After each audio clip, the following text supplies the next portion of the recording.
And the topic of our video today is microdosing. Microdosing specifically with psilocybin. And more so, not only microdosing, but all levels of dosing with psilocybin.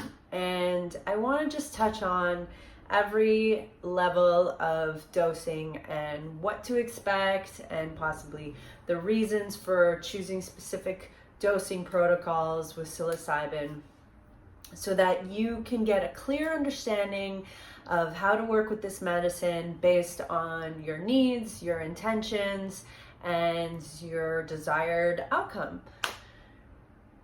Specifically, when working with medicine, there should be unattachments to any desired outcome, but we do want to have a clear intention so that we know exactly how we're going to meet this medicine, and what to expect in terms of the intensity of the experience, so you don't end up tripping out in the middle of a work day, or expecting to go on a journey and having just a small micro experience. So I think, in my opinion, there's 4 levels of dosing. There's microdosing, there's low dosing, there is a medium journey, and then there's the hero/shiro dose.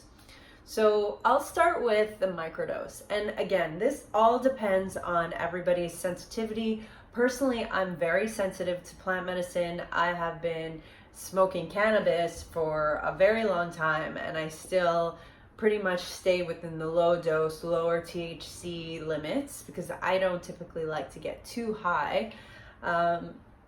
So we'll start with microdosing, and micro means like a very minimal dose. You actually shouldn't really feel too much effects from a microdose. And what are the benefits of a microdose? Well, microdose typically is for people who want to use psilocybin as a replacement to their antidepressants or any opioids or hardcore pharmaceuticals that help relieve anxiety and stress. One of the things that I want to talk about specifically with psilocybin and plant medicine is that this is it's not the same as taking a pill. When we take a pill, we're taking something to mask our symptoms, right? To make us feel calm, but there's no really internal work. It's just mitigating whatever is happening in our body as a result of something deeper. So if we're feeling anxiety, if we're feeling stressed, if we're feeling all these emotions and it's discomfort, then usually that's a result of something inside of us, whether it's a trauma, whether we're going through something extremely stressful, whether we just had something big happen in our lives that kind of shook things apart, like a death, a loss of a job, something chaotic. So these are tools to use to help us manage our experiences and our challenges and getting through them with more ease and grace, right? So typically, the best way to microdose would be, the protocol is 1 day on, 3 days off, 1 day on. Now, what I've read is that psilocybin has a buildup effect where you can get, where you build up tolerance to it. I'm not quite certain that's true. And here's the thing, there's limited research on all of these things. So a lot of this is trial and error and pretty much listening to people's experiences and having to figure it out on your own. Having guides with you is really important, not so much on a microdose level, but when we're going to go up to the hero dose level, yes, it's so important to have specific guides, and your set and setting always is really important. So microdose, you're looking at 0.3 to 0.5%. I often even say start with 0.1 to 0.2. You can add other supplements with your microdose, other medicinal mushrooms like reishi, ashwagandha, chaga, lion's mane. Like, there's a lot of ways to make these concoctions where psilocybin is one of the many medicinal ingredients that aren't necessarily psychoactive that help and make this more of a supplemental approach to your whole wellness. So between 0.1 to 0.5. At 0.5, I'm already in a journey. I'm already like on this inward timeline of like no space and time kind of meditation, and I don't really want to be outwards. Again, it's subject, it's different to everybody. So start small if you're new to this, and nothing bad is going to happen on any level, but really on a microdose level. Like, you're just going to feel good and your body's going to feel super relaxed, and you should expect just having a very calm sensation. And I actually attribute it to something similar to taking CBD. So, you know, CBD might not be sometimes as powerful, and psilocybin has a great benefits to pain. When I have bad PMS cramps, microdosing on psilocybin really helps. It helps when you have that like broken heart feeling, or you feel like you're just uncomfortable or something not going right, your emotions are kind of all whacked, or your hormones. Microdosing really allows you to get into a very calm state in your body, so you can move forward, open your heart, be more centered, be more grounded, and get more of a clear perspective on life, rather than being in the small ego mind me, like, oh my God, I'm freaking out. So microdose. Also, if you're trying to wean off antidepressants, microdosing is a great way to move off of those pharmaceutical drugs and into something more natural and beneficial to your brain. Next, we have low dose. So for low dose, I typically like to low dose at 0.5 to, some people will even do up to 1 gram. That's a bit high for me, but I do say that most people have medium to higher tolerances can do 0.5 to 1. And that's really beneficial. I think that, a lot of times we like to go to festivals and dance and, use something to uplift us, but not necessarily want to drink or go with the more harder drugs. And we just want to have like some consistent energy and in our bodies and feeling good. Great for hiking and being in nature and water and swimming and just being outdoors. It's such a wonderful way to experience life with heightened awareness. I compare it similarly to smoking a joint. Of course, they have different feelings, but just if you know about weed, then you can sort of have this barometer if you're new to psilocybin. You'll probably get some really good insights, and you'll just feel like so connected to nature and to yourself. I did a low dose and hiked up Squaw Valley Mountain and just was in the water. There was waterfalls and with dogs and friends, and it was just so relaxed, and you're just out of your head. You leave the monkey mind behind and you totally immerse present moment awareness and really gets you into that space of like, be here now. Then you have the middle of the road journey, which is where I typically sit when I want to go inwards. Here's the thing with psilocybin, your ego is still there. Your ego is there until you're about at the hero dose.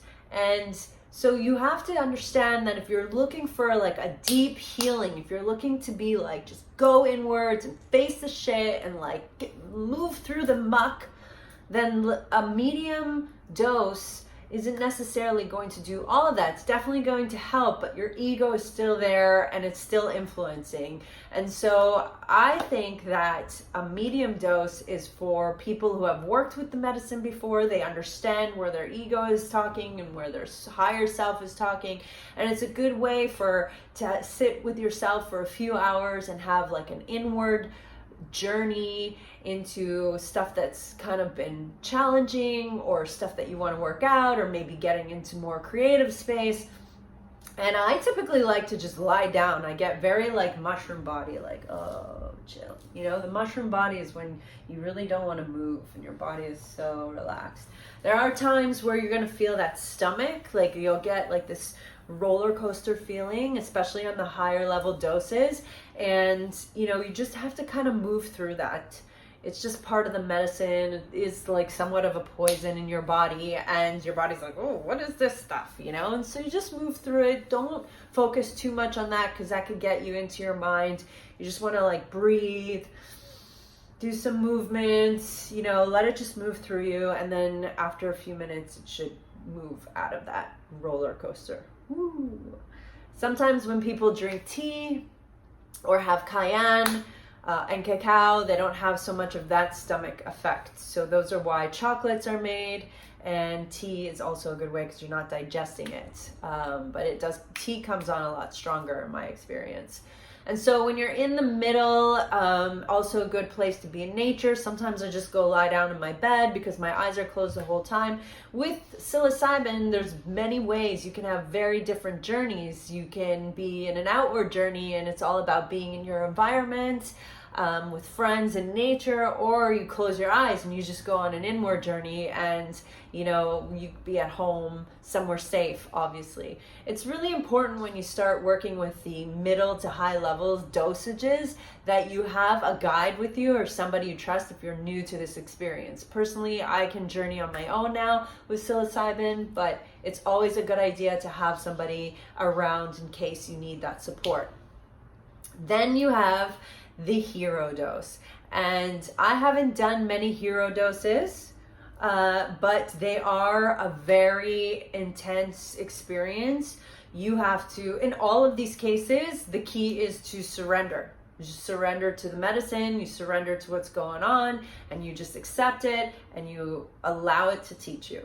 And whatever comes up, you just meet it with love, and it's like you're watching a movie, It doesn't necessarily have to have that fear if you understand that it's just you playing your movie and working through your stuff, and there's always that other side coming. As soon as you accept it, as soon as you accept the uncomfortableness that comes up and you just surrender and be like, okay, this is my state right now, I'm uncomfortable, boom, usually you move past it pretty quickly. The hero's doses for me have been beautiful and magical. I've seen myself in states of pure essence and butterflies and just, some contacts with extraterrestrial beings and really understanding who I am outside of this form.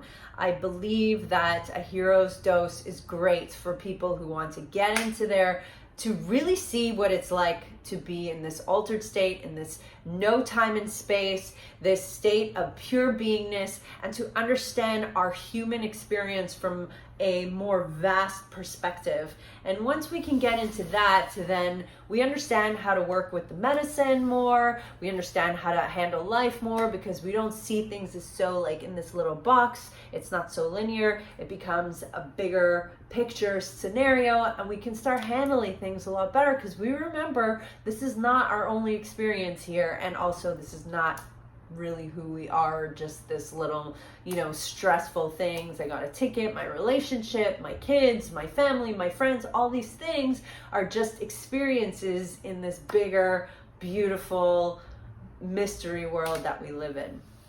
I do recommend Hero's Dose, but I recommend it with somebody you trust. A ceremony would be great. I recommend doing all psilocybin and plant medicine from a ceremonial perspective, and I'll talk about ceremony in another video. And and it's great to get that full experience so that you start understanding how to work with this medicine on a lower dose and using it as an ally for your spiritual, emotional, and mental growth. So I hope this was helpful. If you have any questions, no, I don't sell anything. I don't give away anything. And this is purely for educational purposes for people who are looking to explore in this plant medicine world. And we need more people to help other people so that they have the best experience that they could have, the most rewarding, the most healing. And then this is how we share the knowledge today. It's through the grassroots. It's through the web, the mycelium web of knowledge. All right, I love you guys. More videos to come. This is the Cannabis Priestess, and this is Sacred Plant Medicine. Bye.